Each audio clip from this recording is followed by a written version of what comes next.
Well, what's up, guys? It's Daniel from Arms Family Homestead, and I'm back out at the Mill Creek property today. We did our big prescribed fire yesterday, and there's still some smoke puffs here and there. I'm going to spend most of the day here today once we get some cloud cover burn off, if we do, get the humidity levels to come down. I'm going to start going through and just kind of walking through the timber and doing some relighting, burning some areas that didn't completely burn yesterday, and probably spend a lot of the day on the skid steer with the tree reaper on the front and just cutting down, moving a few cedar trees around, cutting some cedars, repiling some things. I don't have the bucket. I wish I had a bucket or a grapple. I didn't bring one over here. If I had the grapple, I could repile a bunch of these brush piles, but I can move a few things around with that tree reaper and knock down some cedars. And Earl and Kelsey are here with me today because nobody was going to be at the house, and I didn't want Kelsey to have to sit in a crate all day. So they're here running some energy out while I'm out walking around, and then I'll probably end up just leaving them in the cabin, just parking them in the cabin when I'm on the skid steer. So anyways, I'm gonna drive around, check things out, see how everything did through the night. There's no issues. Everything's well into the black that was burning. So anyways, it's gonna be another fun day of work out here at Mill Creek with the fire.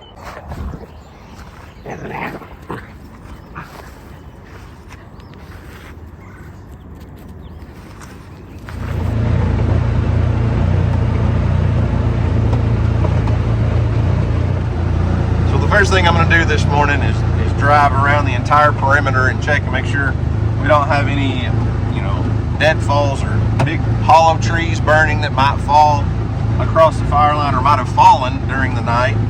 So just want to check everything out and make sure everything's safe early this morning. Humidity levels are still really high. We don't have a lot of wind or anything, so I don't feel like there was any danger overnight, but I do want to check and make sure we don't have any down trees or anything that could light across the other side of our fire line.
I know not everyone understands the use of fire to do habitat improvement, but you've got to understand that burning this leaf cover and burning off some of this small underbrush and some of those dead logs, first off, it adds nutrients to the soil.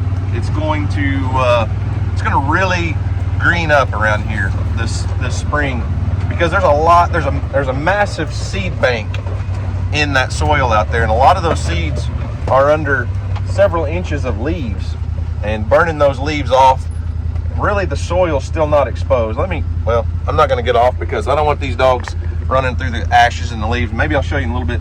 It doesn't burn 100% of the leaf cover. We still have leaf cover on the ground, but it burns off a lot of that, and we can get some sunlight down to the soil and grow a lot of those seeds that are stored in the soil. A lot of those things will sprout and grow, and it'll be good deer food, good nutrition for the deer, the turkeys, which I've only ever seen one turkey on this property, but improving the habitat will attract more wildlife to our property, and quite frankly, off the neighbors sometimes. And these big massive brush piles that were nothing but dead cedar trees that we burned, a lot of people would say those are good habitat for small game, for rabbits and squirrels and things. And while there may be some truth to that. Really what that is perfect den habitat for predators like coyotes and bobcats and things. So while we have this really nice big field here, a couple acres that we want to manage and grow, you know, food plots and stuff for deer, if we're trying to put food in the ground for deer, but we have perfect cover and den area for predators, well, then the deer don't want to be next to where the predators' bedrooms are. And that made a really good ambush spot for coyotes and bobcats to hide out, to ambush a young fawn as it walked out into the field to graze. So getting rid of those brush piles is something I've wanted to do since we cleared this field and pushed those cedar trees up. And you can see we didn't get 100% burn. I'm going to come back through today with the drip torch and relight some of these areas that didn't burn very well. A lot of it did really, really well, but there's still areas throughout here that didn't get any fire treatment across them. So we'll try to do that again a little later today if the conditions are right. All right, Kelsey, you and Earl, come on in the cabin. Sit, Earl. There you go. Kelsey, sit. Good girl. Earl. All right, you two, y'all stay here. I'll be back to check on you in a little bit. So right now, I just checked the weather. Humidity levels are still in the 70s, and they're going to drop off throughout the day. So by about noon, should be about 40% humidity, which will be much better conditions for burning leaves. The leaves will not burn very well at all with 70% humidity. So I'm going to go ahead and fire up the skid steer and just spend a couple hours doing some work on it. I don't know, see what all we can get into. Either way, death to cedar trees. I'm going to do some of that, knock down a bunch of the brush that the grass, you know, burn out underneath, and kind of see what the ground looks like, and we won't hit rocks and things. So just going to do some work or play. Either way, it's kind of the same thing.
having to kind of work around the black and kind of stay off in the areas where we didn't burn, because you can imagine there's just so much dust and ash that I do not want to really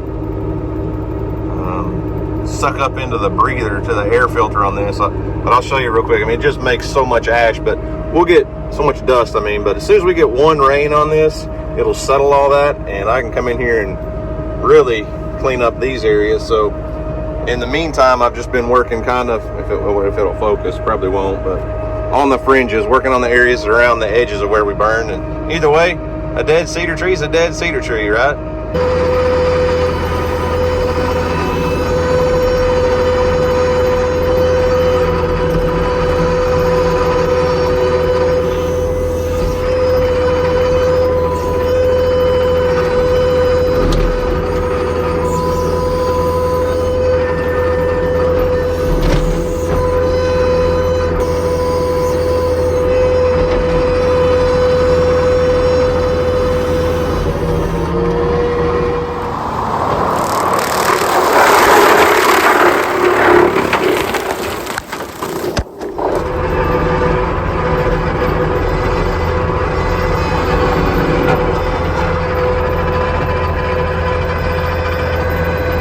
So this tree is exactly what I was talking about earlier as to why I'm back out here today.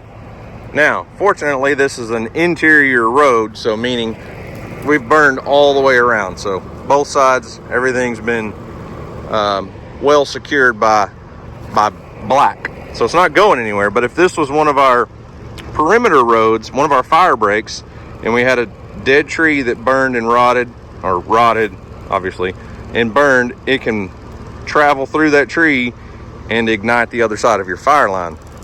Right here's a perfect example. Even better. See, there's a smoke hole. We got fire inside this tree. So it's gonna work its way up the log and pop out everywhere. It's even, look here, there's smoke coming out right here. So there's probably fire most of the way through this. Whoop. It just moved. Let's see. Even all the way up here. So had this been, like I said, one of our fire breaks, it would definitely be possible for the fire to get away from us. So I'm going to use the skid steer real quick and just push this thing over. I can use the tree reaper just kind of as use the push bar on it and push this thing out of the way, and it won't be a problem.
All right, I've been after the cedar trees for about 2 hours, and time to give the dogs a potty break because they've been in the cabin for a little while. Hey, puppy dogs, y'all need a potty break? You need a potty break, Earl? I know Kelsey does. Oh yeah, Kelsey needed a potty break real bad, huh? Good dogs, good dogs. That's a way to hold it. I don't know if the humidity's quite low enough yet that we're really going to get a good burn, but I do want to burn the leaves around the cabin right here, so I'm going to test it out. I got my leaf blower, blew all the leaves away from the cabin. Everything's, safe and not going to be a problem. But what we're using to start these fires is what's called a drip torch. So it's a mixture of about 75% diesel, 25% gasoline, maybe a little less gasoline. This this loop in here it's kind of like a P-trap in a drain. So you ignite this tip. It sounds dangerous with gasoline and diesel and stuff, but that loop prevents fire from being able to go back down the tube. Listen guys, every fire department in the country and every fire service uses these drip torches for controlled burns and back burns and different things. So let's see if the leaves will burn.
Well, it looks like this little fire is doing really well through the leaves, creeping through here nice and slow. A little bit of wind, a little bit of breeze, so I did a little bit of a backfire, burned into the wind, and then come around and let it burn. So, nice little test plot. I think it's going to work out really well today. So I'm going to go around after I get all this buttoned up and put out, let it burn out. I'm going to go around and try to reignite a few places that are all completely encircled by a black line to be completely safe. Since it's just me here today, I want to be as safe as possible, but everything's completely encircled by a black line, so we're good.